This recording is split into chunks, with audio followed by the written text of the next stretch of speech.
Welcome to Mic Check Sports. I'll be interviewing former WBA and IBF world champion Tony the Tiger Lopez, residing from Sacramento. We've been having issues with the connection, phone overheating with himself as well. Hopefully this works better. Got a little cooling system in here. Here we go, Tony. Let's get you on here.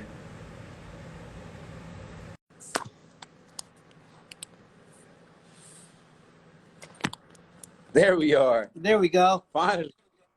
Man, Okay. you should go Finally. with Ghetto Cellular, dude. It's a better brand. Oh man, I missed like the half of the whole interview we just did a second ago. But let's recap it. Like we'll go pretty quick on it. The first question was at what age you started, and you said 10 years old. 10 years old. That's right. And then the second question was what started you boxing? And you said basically your brother got you into it, right? Yeah, kind of just actually my brother's trainer got me into it. He's the one that invited me to the gym. I mean, other than that, I was thinking about just fighting, so I wasn't thinking about boxing, I was thinking about street fighting. So that's how I got into it. Right. And then the third question was about your idols, and you said you really never had an idol that you looked up to, that you just got into it, right? Yeah, in boxing. Really I couldn't really tell you about an idol because I thought somebody was great. There was no, right. So there was no one you looked up to, like, Muhammad Ali or anything like that? You didn't see him and say, man, you know what? No, there really wasn't. I mean, I knew the fighters, but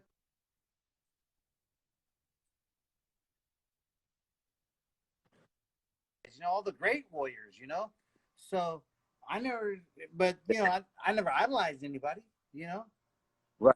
Okay. You're frozen. I don't know if it's the connection, but I hear you, but I think you're frozen a little bit on the movement. I don't know if I don't want to lose you. You know what I mean? But let's get the fourth question was how was your amateur career? Cutting. After a while, man, because you just don't know it back then. You fought 2 or 3 times a day back then. You can't do that no more. Right. So it was a lot different. Right. Yes. And then how did you turn pro, and who managed you? I turned pro because I just figured out one day, instead of becoming a police officer, I wanted to do both. And I thought, well, I can always come back and be a cop, but I can't come back and be a fighter, so I'll box. And that's what decided it. Right. Yeah. So, and you said the story about you going into the commission, right? You just walked in one day.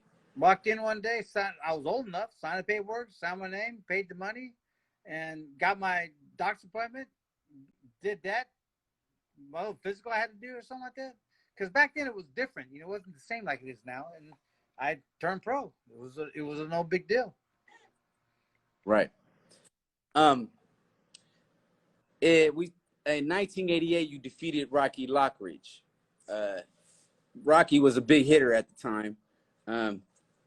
You did great, man. That was a tough fight. I seen it. You guys really put a pounding on each other. You kept coming forward, and you dropped them and all that. My question was, what did you eat prior to weigh-ins and after weigh-ins? I know you rehydrated after you got on the scale. You probably drank your Gatorade and your banana, but I'm saying after that, when you went to sit down and actually have a meal. My first meal was spaghetti and meatballs. And after we leave the weigh-ins, it takes about an hour to actually get out of there. And then after that, we go to have spaghetti. We used to go to Shakey's on Stockton Boulevard when it used to be over there, and have my spaghetti and meatballs, and then I would eat consistently and when I was hungry until 4 hours before the fight. Awesome. Okay, and then now we're getting into the question that we left off at. I want to see you though, because you're frozen. I feel like I should stop the video, save it, and then we'll get on to the second part with you live, because we can't see your expression. I would like to see your expressions and the way you speak as well. Okay. Is that So okay, how do we Tony, do that we it? get off and get back on? Yeah. Okay. Go. There we are. All right. We're Welcome back. back, Tony. All right. So Thank you. we're at our seventh question now. We're at our seventh question now. Which fight was your biggest payday? And who was it against? And that's, yeah, basically.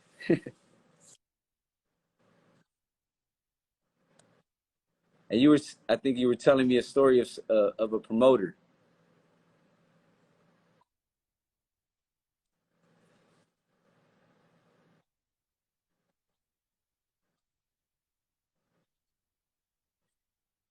You, you're breaking up. You're breaking up.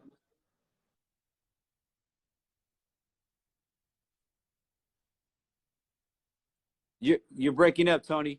You're breaking up.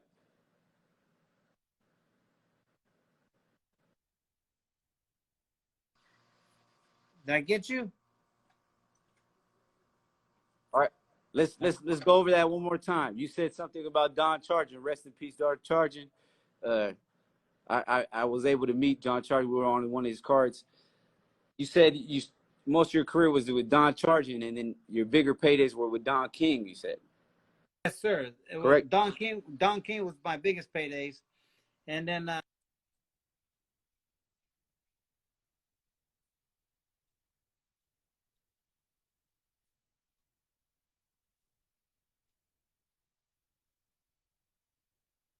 It's, it's breaking up.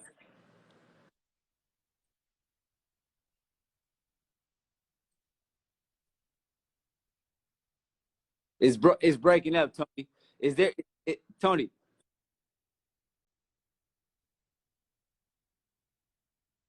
I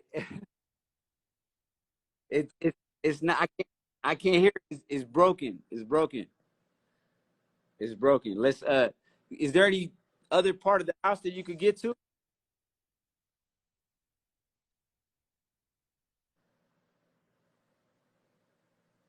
It's breaking up, Tony. that had to be you. I know. I don't know what happened. It told me. It said something about it was 1 minute long and I couldn't save the video, but I'm recording the thing over it, so we could continue from where we're at. You were talking about Greg Hagen and how you respect the man. Um, yeah, I mean, I respect every fighter that goes in there. I think everyone should give respect to every boxer that gives it a chance and puts their life on the line being in the ring, because like they say, you don't play boxing. In your opinion, now this is number, I think, 11. Yeah, this is 11. Question number 11. In your opinion, what are the 5 qualities every young fighter should have? 5. Let's name 5 to No become fear. successful. No, No fear. no fear. Uh, Oh, no, not afraid to hurt somebody. Uh, the will to win. I think the will to win is will take up a lot, and you have to train hard. If like right, all my fighters I train now, I don't train a lot, but the fighters I train today, I train them like I trained, which right, is like they don't do anymore. I do old school. I teach them right, defense, footwork. I teach them the whole 9 yards. I've had a guy I gave footwork to. He came for 2 classes, never came back because I do it the hard way, the old school way, so that they actually learn what they're doing. You know, right, and it's tough. I'm not saying it's easy. It's tough, and some people right, can take it. Most people won't. You know, right, I'm training a girl right now, and she's not too bad. And she wants to do the amateur stuff first, but I'm training her now. I train her 3 days a week right now. It's not like she's trying to fight tomorrow, but she's picking it up. I make her go home, practice, come back, and I better see an increase of her knowledge of the footwork or whatever we're working on, because I know if she's doing it or not. So if she's not going to do what I'm asking her to do at home, don't waste my time at my house. You that's right, know? that's right. All right. Now, oh yeah, before we get into the last question, I know you have a YouTube, right?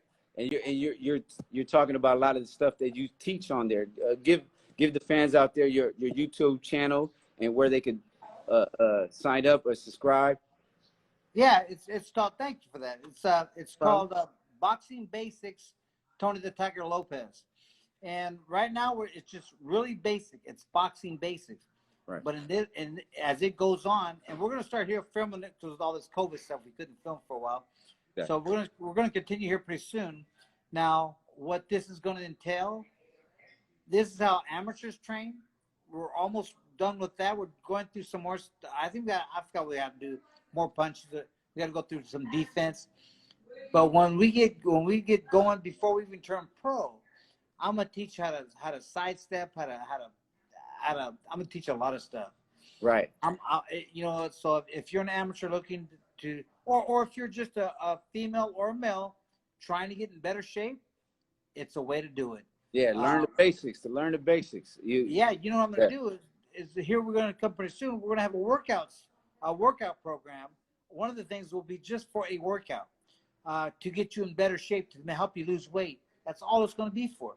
It's not gonna be about style and boxing per se. It's gonna be exercises that you do that will help you lose weight if you do it. If you don't, you won't. You know. Okay, and now conclude the interview because we've been away. We've been here for a minute, cutting in and out. My last question is, who are your top 5 fighters in boxing, dead or alive? Who are your top 5? Oh, okay. I mean, it's your top 5, so you know, don't go by popular. Yeah, no. People won't even know half what I'm talking about. I would say my number 1 would be Salvador Sanchez. Oh man, yeah, great fighter. Yes, I think he was 40-1, right? Yeah, I don't remember what his record been, but it seemed like everybody he fought, he knocked out. He damn near put the grave. You know what I mean? He was just vicious. Serious.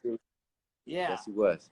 And so I like Danny Little Red Lopez. I like Bobby Chacon.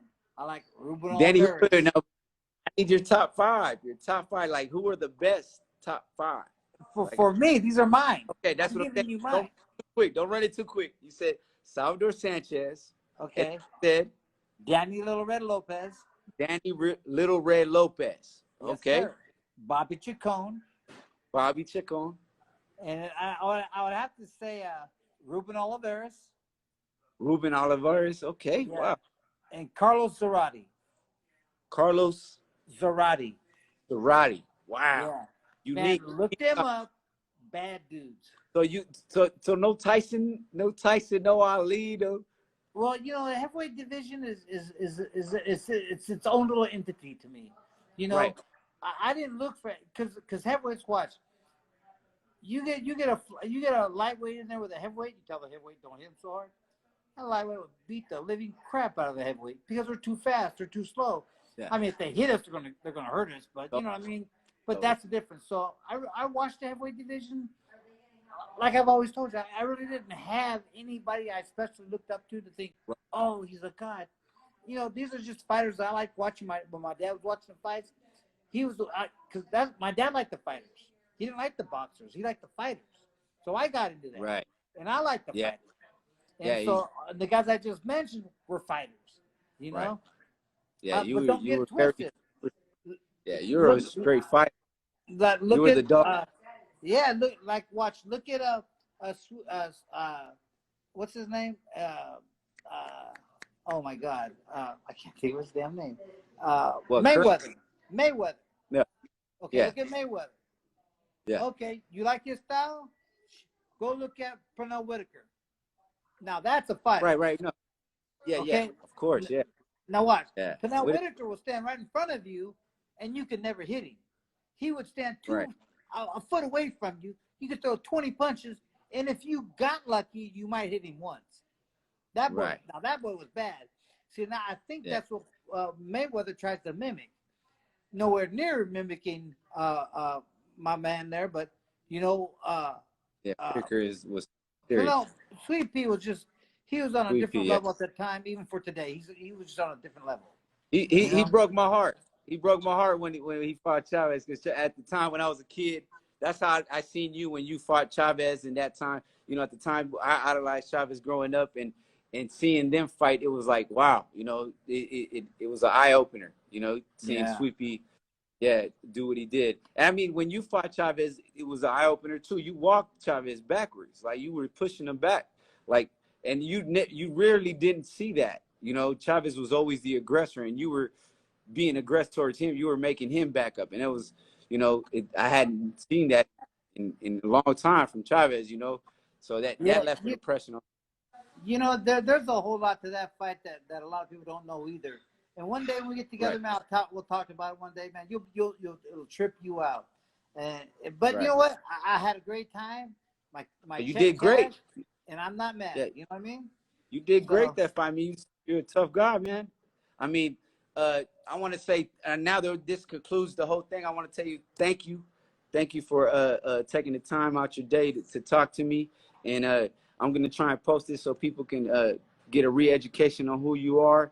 And I want to give you your flowers while you're here, like they say, you know, or your roses, so you can smell them and know that you're appreciated, you know, especially in the Sacramento area.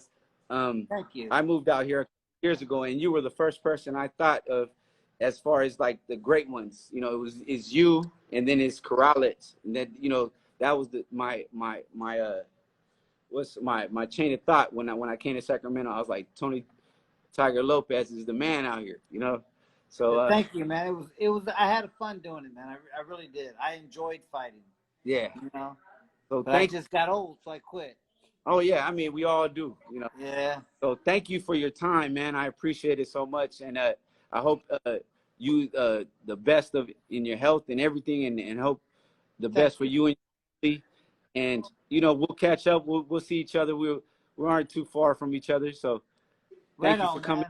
Man, thank you very much, man. Nice talking to you, brother. You too. Love. All right, now.